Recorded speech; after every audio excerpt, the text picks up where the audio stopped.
Our job is not to figure out the how. The how will show up out of the commitment and the belief in the what. The hows are the domain of the universe. It always knows the shortest, quickest, fastest, most harmonious way between you and your dream. If you turn it over to the universe, you will be surprised and dazzled by what is delivered to you.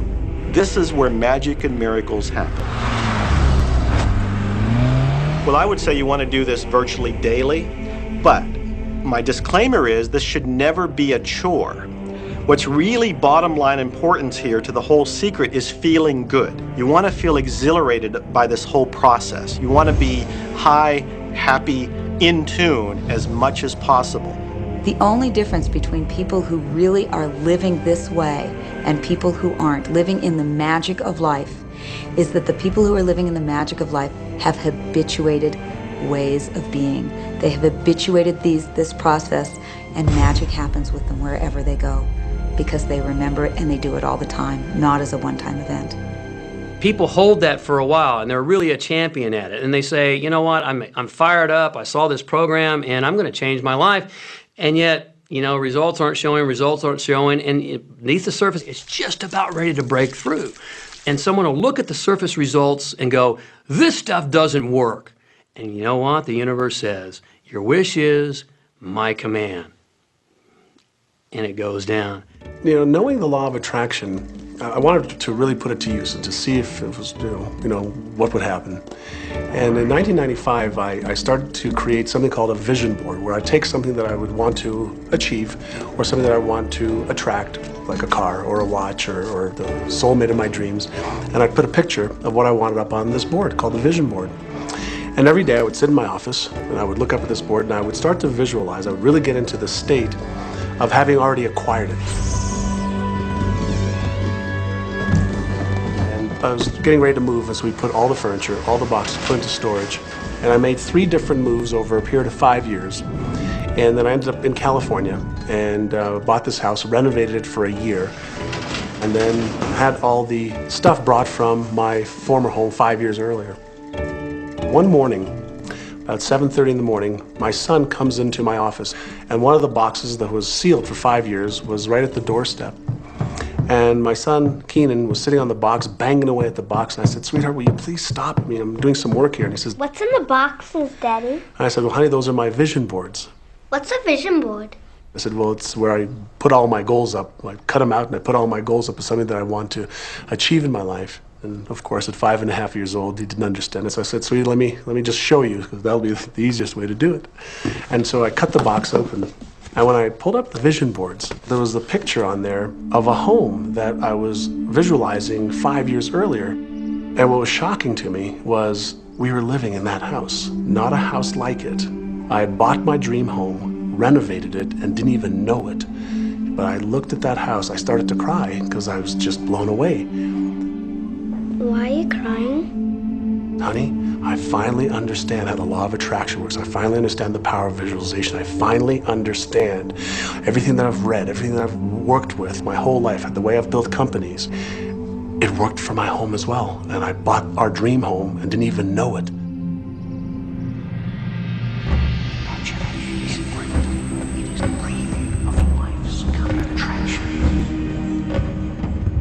Decide what you want. Believe you can have it, believe you deserve it, and believe it's possible for you. And then close your eyes every day for several minutes and visualize having what you already want and feeling the feelings of already having it. Come out of that and focus on what you're grateful for already. And really enjoy it, okay? And then go into your day and release it to the universe and trust that the universe will figure out how to manifest it.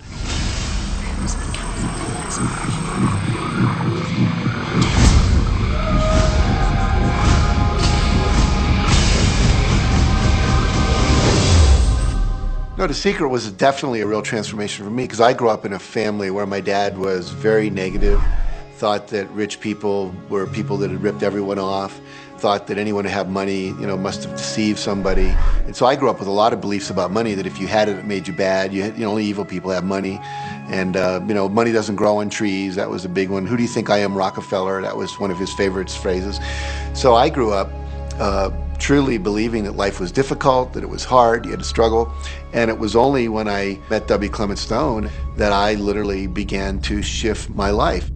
Whatever the mind of man can conceive and achieve. When I was working with Stone, he said, I want you to set a goal that's so big that if you achieved it, it would blow your mind. And you would know it's only because of what I've taught you that you would have achieved this goal. Well, at the time, I was making about $8,000 a year. And for some reason, I wanted something that was really measurable. So I said, I want to make $100,000 in a year. And I had no idea how I could do that. I saw no strategy, no possibility, but I just said, I'm going to declare that, I'm going to believe it, I'm going to act as if it's true, and release it. And so I did that. And one of the things he taught me was every day to close your eyes and visualize the goal as if it's already achieved. And I had actually made a $100,000 bill that I put on the ceiling. So the first thing I'd see when I woke up, I'd look up and there it was, and it would remind me that this was my intention. And then I would close my eyes and visualize having this $100,000 a year lifestyle. And interestingly enough, nothing major happened for about 30 days. You know, I didn't have any great breakthrough ideas, no one was offering me more money. And all of a sudden, I was in the shower, it was about 4 weeks into it, and I had a $100,000 idea. It just came right into my head. I had a book I had written, and I said, if I could sell 400,000 copies of my book at a quarter each, that'd be $100,000. Now, the book was there, but I never had this thought. And one of the secrets, I think, is that when you have inspired thought, you have to trust it, you have to act on it. Now, I didn't know how to do that. I didn't know how I was going to sell 400,000 copies. We'd never done that.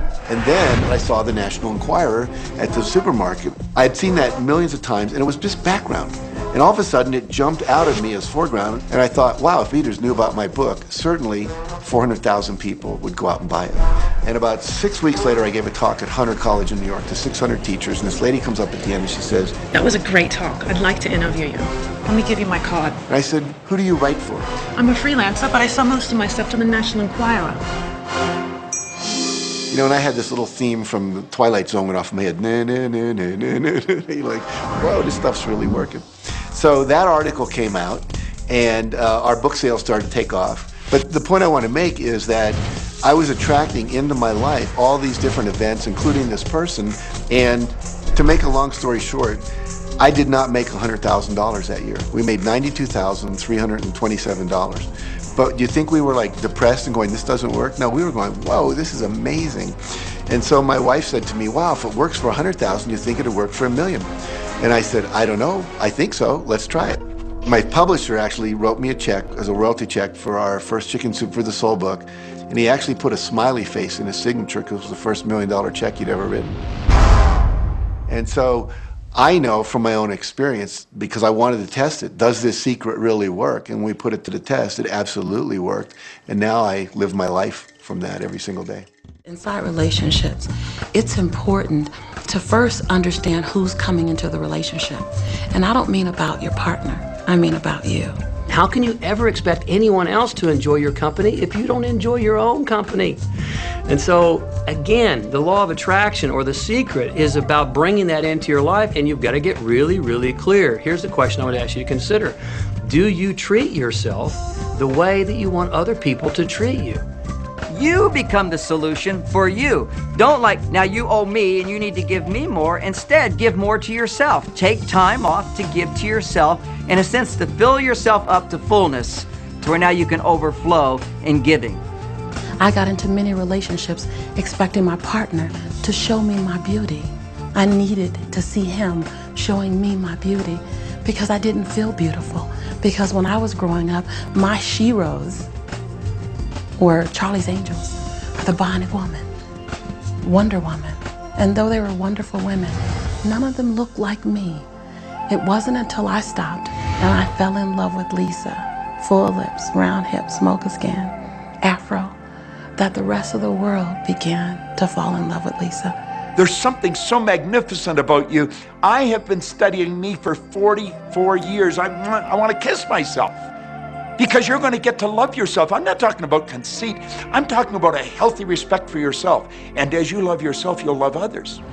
Sometimes people will say, Those people at work are so negative, or the man I live with is so angry, or my children are so worrisome to me. And we say, you must orient yourself to the best part of those people who surround you. We encourage that you get a notebook and that you make a list of the positive aspects of the people that you spend a lot of time with.